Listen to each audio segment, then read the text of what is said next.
सिंह और इस समय हम मौजूद हैं सेक्टर 3 के अंदर, जहाँ एक चीज़ बता दें आपको कि यहाँ पर एक कुछ जैसे कल दिल्ली में जो है एक लाल किले के पास एक भयानक हादसा हुआ जिसमें एक विस्फोट हुआ जिसमें 13 लोगों के मारे जाने की खबर है और शायद कुछ और भी इसमें बढ़ सकता है। और इसके अलावा जो आसपास के जो गाड़ियां हैं उनका नुकसान हुआ और उसके बाद देखना है कि पूरे देश में आप इस जो एक ब्लास्ट था उसकी निंदा की जा रही है और इसी के मद्देनज़र जो है हर जगह जो है जो चौकस है जो वो बढ़ा दिया गया है। उसके देखते हुए हरियाणा में भी जो है नाकेबंदी कर दी गई है, यानी कि हरियाणा में जैसे जो गाड़ियां पुरानी गाड़ियां हैं उनकी सेल पे उस पर भी जो है जांच वो कर दी गई है। इसके अलावा जैसे कोई रेंट पे रह रहा है उन पर भी लगाम जो कसी जाएगी, जैसे वेरिफिकेशन वगैरह है वो एक बार फिर शायद स्टार्ट हो सकती है। और इसके अलावा जैसे जो अपना चौकसी का जो भी प्रबंध है वो किए जाएंगे। इसके अलावा जो पंचकुला है और हरियाणा के साथ जो लगते बॉर्डर हैं उन पर भी जो है चौकसी जो है बढ़ाई जाएगी, पुलिस तैनाती वहाँ पर की जाएगी ताकि कोई भी बाहर से कोई संदिग्ध व्यक्ति या कोई गाड़ी वो प्रवेश ना कर पाए। और यदि हरियाणा से ऐसी गाड़ी यदि निकलने की कोशिश करती है तो उस पर भी लगाम लगाई जाएगी। आज पंचकुला के डीसीपी सृष्टि गुप्ता के द्वारा प्रेस कॉन्फ्रेंस के माध्यम से भी बताया गया है, वो क्या बताया है वो आप खुद सुनिए।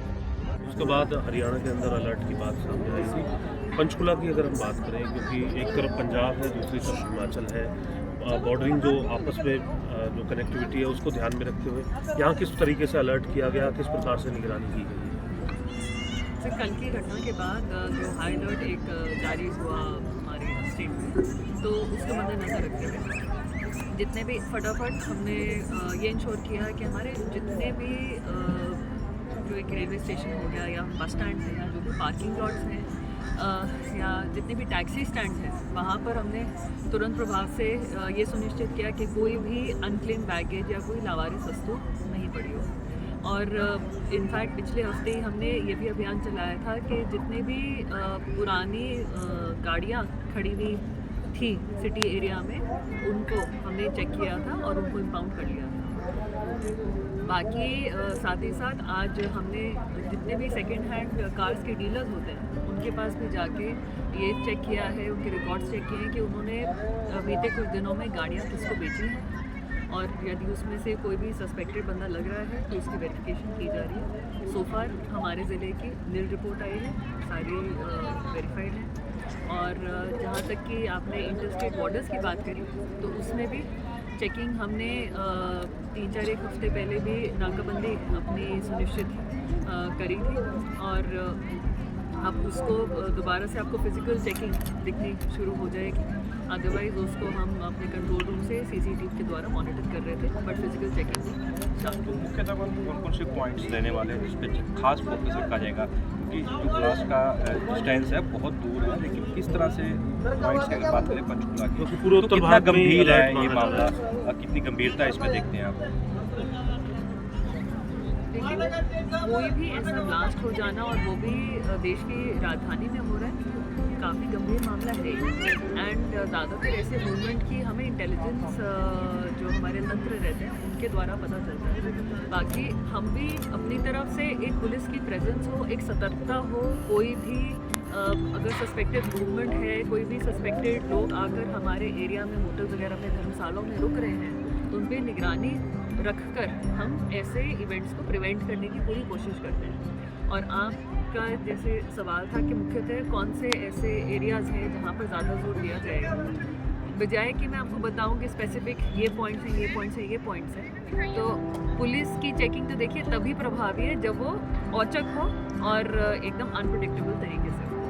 तो मैं आपको बस इतनी अपना आश्वासन देना चाहूँगी कि जो भी ट्रैफिक हमारे यहाँ से गुजर रहा है हमारी तरफ से, चाहे दूसरे स्टेट से एंटर कर रहा है या एग्जिट कर रहा है, उस पर निगरानी रखी जाए।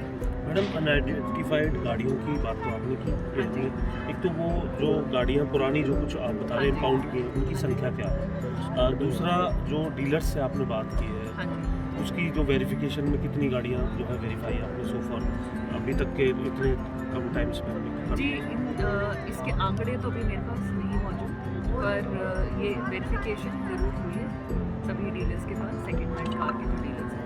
एंड जो गाड़ियों के इम्पाउंड होने की जो संख्या है, जो हमने अभियान पिछले वीकेंड ही करा था, वो करीबन 12-15 गाड़ियाँ हैं जो इम्पाउंड की गई थी। काफ़ी सारी गाड़ियाँ जो हमने ओनर्स को ही ट्रैक डाउन करके उनको बोल दिया था कि आप प्लीज़ ले जाएँ। इसके अलावा मैम जो गाड़ियों का हो गया, लेकिन जो बाहरी व्यक्ति यहाँ पर आकर के रह रहे हैं या फिर वो किराएदार के तौर पर रह रहे हैं या कुछ समय से उनकी कोई जानकारी नहीं है लेकिन रह रहे हैं, हाँ जी। उन लोगों को कैसे आप आइडेंटिफाइड करने का काम करेंगे, उसके लिए क्या विशेष अभियान रहेगा? क्योंकि यही देखने के लिए मिलता है कि घटना तो हो जाती है लेकिन वो व्यक्ति कहीं और का रहने वाला होता है, जी कहीं और से तार जुड़े होते हैं। तो पंचकुला में ये तमाम चीज़ें पर कैसे पंचकुला पुलिस निगरानी रखती है? आपने ठीक कहा कि ज़्यादातर ऐसी जो घटनाएं होती हैं उनको अंजाम देने में जो बाहर से आए लोग होते हैं उनका हाथ रहता है, और उन पे निगरानी या फिर उनकी इंफॉर्मेशन देने के लिए हमारा जो इंटेलिजेंस तंत्र होता है उस पर डिपेंड करते हैं। और साथ ही साथ एक जो आपके जैसे जो पब्लिक पर्सन्स हैं जो हमारी आँख और कान हैं ऑन द ग्राउंड, उनसे भी हमें इंफॉर्मेशन इनपुट्स आती है। मैम, सुरक्षा को देखते हुए पुलिस अधिकारियों की छुट्टी भी कोई कैंसिल की गई है, या मतलब जैसे जितनी वीआईपी मूवमेंट्स रहती है यहाँ पे पंचकुला में, तो मैन पावर और बढ़ाई गई जैसे है? बताया गया था कि स्टेशन जो है वो बिना बताए नहीं छोड़ना है, अभी इस तरीके की बात है, उस पर क्या? डीजीपी सर के सत्ताधीश के कोई भी सभी छुट्टियाँ कैंसिल कर दी गई हैं और हर कोई स्टेशन मेंटेन करेगा, तो उससे हम इंश्योर करें कि मैक्सिमम जो पुलिस है वो करें। मैम, कोई पुलिस बल भी बढ़ाया गया है नाके पर रिगार्डिंग इसी जो हादसा उसके रिगार्डिंग कोई चेकिंग के लिए? मैम, जो हमारी पुलिस है प्रेजेंट, मतलब जो थानों में पुलिस है उसी की ही शिफ्ट वाइज प्रेजेंस जो नाकों पर है वो इंक्रीज़ करी जाएगी। इसके अलावा मैडम ड्रिंक एंड ड्राइव को लेकर के भी काफ़ी कुछ डीजीपी साहब भी कह रहे हैं और कोशिश आपकी भी रहती है, उसमें क्या स्टेटस अभी तक है जब से अभियान चल रहा है? जी, पंचकुला की हमेशा तुलना एक हमारे जो नेबरिंग डिस्ट्रिक्ट्स हैं या नेबरिंग स्टेट्स हैं उनसे की जाती थी, तो मुझे बताते हुए अच्छा लगता है और गर्व है कि हमने इम्प्रूव किया है, काफ़ी इम्प्रूव किया है। पब्लिक से भी जो फीडबैक मिलता है कि जी आप लोग बहुत सख्ताई कर रहे हैं, विच इज़ गुड ओनली। तो अभी हम अच्छा कर रहे हैं और आशा है कि आगे भी और अच्छा अपना लेवल बता सकें। तो बॉर्डर पर चौकसी बढ़ेगी और जो बॉर्डर स्टेट है उनसे भी कुछ कॉन्टैक्ट हुए हैं, जो अधिकारी हैं उनसे?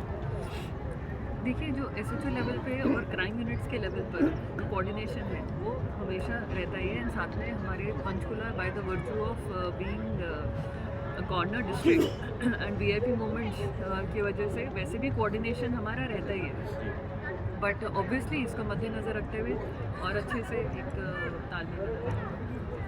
ठीक है।